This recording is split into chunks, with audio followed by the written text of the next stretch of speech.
Horror कहानियां थी। खून की प्यास पार्ट 2। और उसके बाद वो जंगल एक बार फिर से सुमन की चीखों से गूंज उठा। लेकिन आज की रात सुमन की चीखों को सुनने वाला वहां पर कोई भी नहीं था। अगर वहां पर कोई मौजूद था तो बस हरिया, जो कि अब एक भेड़िए में बदल चुका था। सुमन के बालों को पकड़कर घसीटते हुए वो जंगल के बीचों बीच एक जगह पर ले जा रहा था। अगली सुबह गांव में। अरे भाई, पता नहीं क्या बात है, अपने गांव का हरिया किसान और उसकी पत्नी सुमन दोनों गायब हैं। दोनों का कोई अता पता नहीं। अरे कैसी बातें कर रहे हो भाई, ये कब हुआ है? अरे पूरे गांव में खबर फैली पड़ी है। कल रात को दोनों खेत की तरफ जा रहे थे, लेकिन लौटकर आए ही नहीं। तो हो सकता है अपने खेत पर होंगे। पूरा गांव ढूंढ कर आया है भाई। जानते हो क्या मिला वहां पर? क्या हुआ भाई? क्या मिला? बताओ हमें, क्या मिला? अरे हरिया की पत्नी सुमन के कपड़े पड़े हुए थे। शरीर का एक एक कपड़ा फटा हुआ झोपड़ी के बाहर पड़ा था, लेकिन दोनों पति पत्नी का कोई पता ठिकाना नहीं था।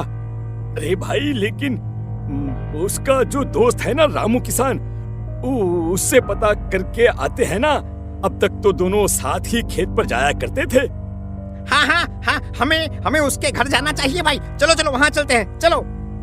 वो सारे लोग रामू के घर पर पहुंचते हैं। रामू अपने घर के बाहर बैठकर हुक्का पी रहा था। आज सारे के सारे लोग टोली बनाकर मेरे घर क्यों आ रहे हैं? क्या कोई मर गया क्या भाई? अरे कैसी बातें कर रहे हो? तुम्हारा सबसे अच्छा दोस्त हरिया और उसकी पत्नी गायब है और तुम यहाँ बैठकर हुक्का पिए जा रहे हो हैं? रामू ने अजीब सी नजरों से उन सब गांव वालों की तरफ देखा, जिसकी वजह से वो लोग एक बार के लिए डर गए। गायब है? अरे गायब नहीं है, मुक्ति मिल गई है। उन दोनों को मुक्ति मिली है।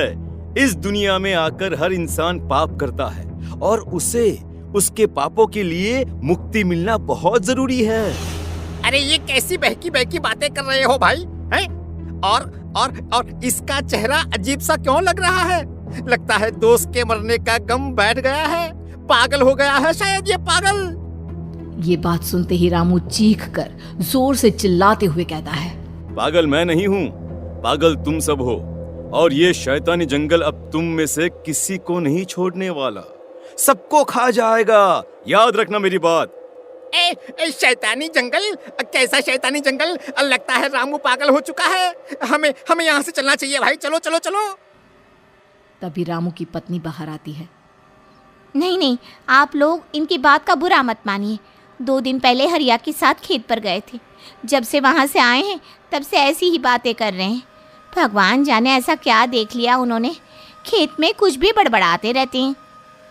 लेकिन गांव के लोगों ने कमला की कोई बात नहीं सुनी और वो सब वहां से चले गए। रात अब धीरे धीरे ढलने लगी थी। तभी अचानक किसी ने धीमी सी आवाज में रामू को पुकारा।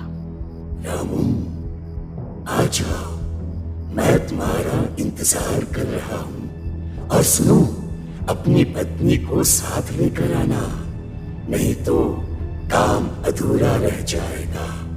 ये आवाज सुनते ही रामू के चेहरे पर शैतानी मुस्कुराहट आ जाती है। वो धीमे कदमों से अपने घर के अंदर आता है। क्या हुआ? तबीयत ठीक है ना अब आपकी? मैं तुझे अपने साथ खेत पर ले जाने आया हूँ, चल। मैं तुम्हारे साथ कहीं नहीं जाने वाली।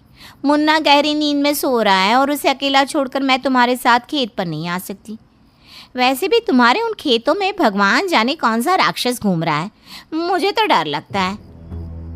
रामू गुस्से में दांत पीसता अपनी झोपड़ी से बाहर आ जाता है और कमला गहरी नींद में अपने बच्चे के साथ सो जाती है।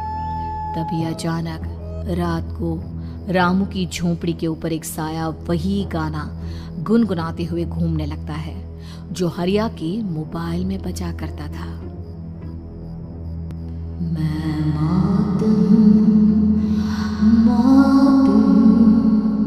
मौत जो पसरी है चारों ओर, जो आएगी कहीं से भी निगल जाएगी सबको। मैं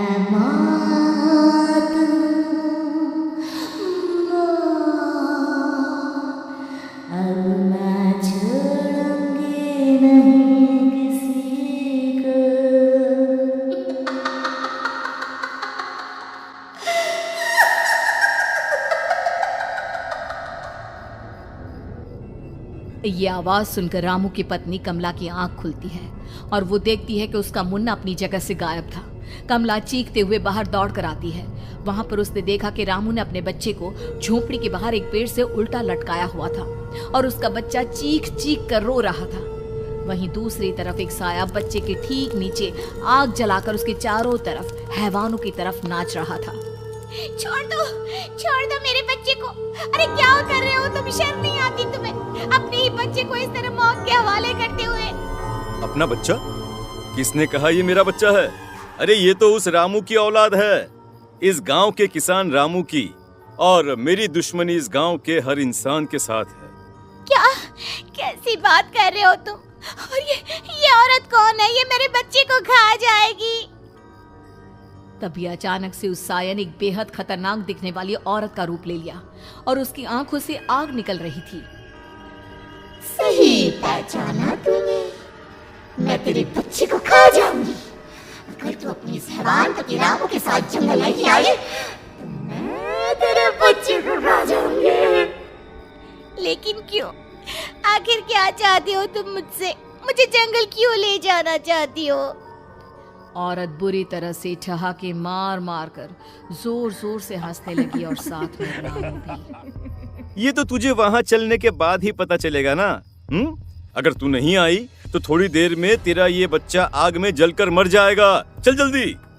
नहीं, मेरे बच्चे को छोड़ दो। तुम जहाँ कहोगे मैं तुम्हारे साथ चलने के लिए तैयार हूँ। और उसके बाद उस बच्चे को झोपड़ी में लिटाकर आगे आगे वो साया चल रहा था और उसके पीछे पीछे रामू अपनी पत्नी के बाल पकड़कर उसे घसीटते हुए जंगल की तरफ ले गया।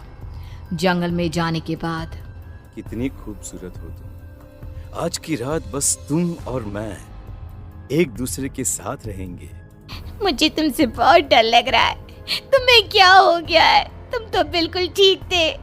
वो होगा जो हमारे बीच होना चाहिए।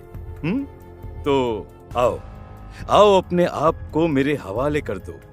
कमला ने डर की वजह से अपनी दोनों आंखें कसकर बंद कर ली थी। रामू ने बुरी तरह से चीख कर कमला से कहा, आंखें खोलो अपनी और मेरी तरफ देखो। कमला ने जैसे ही अपनी आंखें खोली उसने देखा कि रामू एक खतरनाक खूनी हैवान में बदल चुका था। कौन हो तुम? जाने दो मुझे। क्या चाहते हो मुझसे? वही जो एक आदमी एक औरत से चाहता है। मैं तुम्हारा पति रामू नहीं, बल्कि इस जंगल का एक भेड़िया हूँ, और आज की रात तुम्हारे खून से अपनी प्यास बुझा जाऊं। और उसके बाद वो जंगल कमला की दर्दनाक चीखों से गूंज उठा। अगली सुबह कमला के कपड़े भी जंगल में उसी तरह पाए गए जैसे कि सुमन के पाए गए थे। इस घटना के बाद पूरे गांव में दहशत का माहौल था। अपने माँ बाप की मौत और गांव में हो रहे इस तरह की घटनाओं की खबर सुनकर किशन शहर से गांव लौट आया था। अपने माँ बाप की बेदर्द मौत की वजह से वो बहुत परेशान था। तभी अचानक उसे अपने घर में खाट के नीचे पड़ा हुआ वो मोबाइल फोन मिला जो उसने अपने पापा हरिया को गिफ्ट किया था।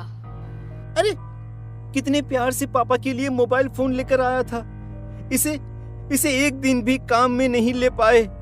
और आखिर कौन है जो गांव में इस तरह की हत्याएं कर रहा है? क्या है इन सब के पीछे? क्या है? मुझे पता करना ही होगा, वरना एक दिन पूरा का पूरा गांव खाली हो जाएगा।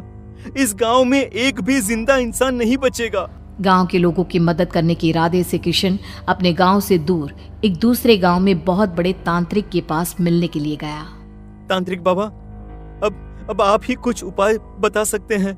भगवान जाने हमारे गांव को किसकी नजर लग गई है। नजर नहीं लगी है, किसी ने तुम्हारे गांव को बद्दुआ दी है। किसी सताई हुई आत्मा का प्रकोप है और अब वो पूरे गांव में किसी को नहीं छोड़ेगी जब तक उसकी आत्मा को शांति नहीं मिल जाती। अरे लेकिन ऐसा कौन है बाबा? किसकी आत्मा है और कैसे मिलेगी उसे शांति? मौत है मौत, कहीं से भी आएगी और सबको निगल जाएगी। इससे बचने का सिर्फ एक ही उपाय है, लेकिन उस उपाय को करना आसान नहीं होगा। जो भी उस उपाय को करने की कोशिश करेगा उसकी जान जा सकती है। भले ही मेरी जान चली जाए, लेकिन मैं अपने गांव के लोगों की जान बचाने की पूरी कोशिश करूंगा बाबा। तो ठीक है, फिर अगली अमावस की रात जैसा मैं कहता हूँ वैसा ही करना। अमावस की रात तांत्रिक के बताए अनुसार किशन अपने साथ केरोसिन लेकर जंगल की तरफ चल पड़ा। उसके हाथ में देवी के मंदिर का सिंदूर भी था। किशन जंगल के बीचों बीच पहुंचा। ये देखकर उसकी आंखें फटी की फटी रह गई। वहां एक उबलते पानी का तालाब था और कई लोगों की लाश लटक रही थी। किशन के माँ बाप की लाश भी वहीं थी। माँ, बापू, क्या हो गया? ये क्या हो गया? तभी वहां पर एक औरत और आदमी आते हैं। उन्हें देखकर किशन चौंक जाता है। गोपाल काका, आपकी तो 5 साल पहले मौत हो गई थी। और निर्मला काकी, आप? मौत तो हो गई थी, लेकिन तुम ये नहीं जानते कि हमारी मौत कैसे हुई थी। क्या कहना चाहते हैं आप? कुछ नहीं, बस ये जान लो कि अब इस गांव में कोई जिंदा नहीं बचेगा। लेकिन क्यों काकी? क्योंकि 5 साल पहले इन गांव वालों ने मुझे डायन बताकर पत्थर मार मार के मार डाला। मेरी कोई गलती नहीं थी। गांव का एक बच्चा क्या लापता हुआ, सारा इल्जाम मेरी पत्नी पे डाल दिया। और जब मैंने निर्मला की जान बचाने की कोशिश की तो मुझे भी मार डाला। आपके साथ ये बहुत गलत हुआ काकी, लेकिन आप जो कर रहे हैं वो भी सही नहीं है ना? तुम यहाँ से चले जाओ वरना तुम भी नहीं बचोगे। हमारी आत्मा पिछले 5 साल से मुक्ति के लिए भटक रही है। चले जाओ यहाँ से। मौका देखकर किशन सिंदूर उन दोनों के ऊपर डाल देता है। उनका शरीर जलने लगता है और वो भयानक तरीके से चिल्लाने लगते हैं। अगले ही पल किशन उनके ऊपर केरोसिन डाल देता है और वो दोनों जल जाते हैं। किशन अपने माँ बाप और दूसरी लाशों का अंतिम संस्कार करवाता है और अपने घर लौट आता है। लेकिन वो अभी भी इस बात से अनजान है कि मोबाइल अभी भी बज रहा था। मैं मौत